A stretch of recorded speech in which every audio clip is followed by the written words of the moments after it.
पढ्ने बेला मनिषाको पछि पछि लाएर हिँडिस्, आज एसएलसीमा आलु खाइस् हैन जाठा? जा अब भैँसी चराउन, नत्र खान नि पाउँदैनस्।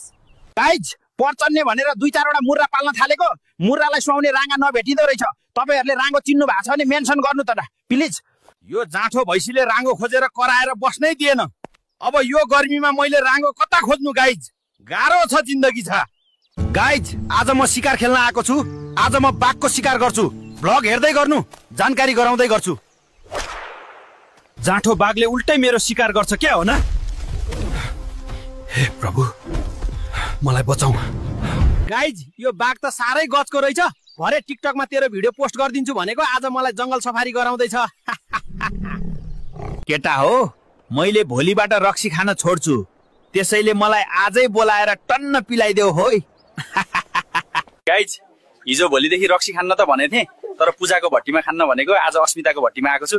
तपाईहरुको पनि फुर्सद छ भने यसो मिलाएर आउनु। ए जाठाहरु, यो यतिको भिडियो धेरै नहाल त। टिकटक खोल्न पाएको छैन, खालि त्यही सेतो भूतको भिडियो मात्रै आउँछ। दिक्कै लागिसकेछ। काठमाडौँको यो भेटभाटमा हिँड्न पनि गरोस्। म थाकिसके। मन परेसी पर्यो पर्यो, अर्काको गर्लफ्रेन्ड अर्काकी बुढी भनेर हुन्छ कि कसो गुरिल्लाहरू हो?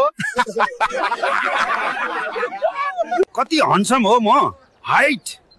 ल हेर, धेरै हेन्सम देखेर तरुणीहरू ठोक्किन आका। मोही खाम्न भनेको अर्कै मोही बुझेछन् क्या रे? हा, लगाएर हैरान बनाए। मार्छन् क्या हो? मुनाले पकाएको चिया कति मिठो। यस्तो गर्मीमा पनि मनै हरर। मुनासँग मुस्ताङ आउने सोच थियो, तर मुनाले अर्कै बिएफ बनाइछे। आज सिंगल लाइफ रक्स भन्दै एक्लै मुस्ताङ घुम्नु पर्या छ। जिन्दगी दाल भात पाओ र 24 आवर कि कसो गाइज?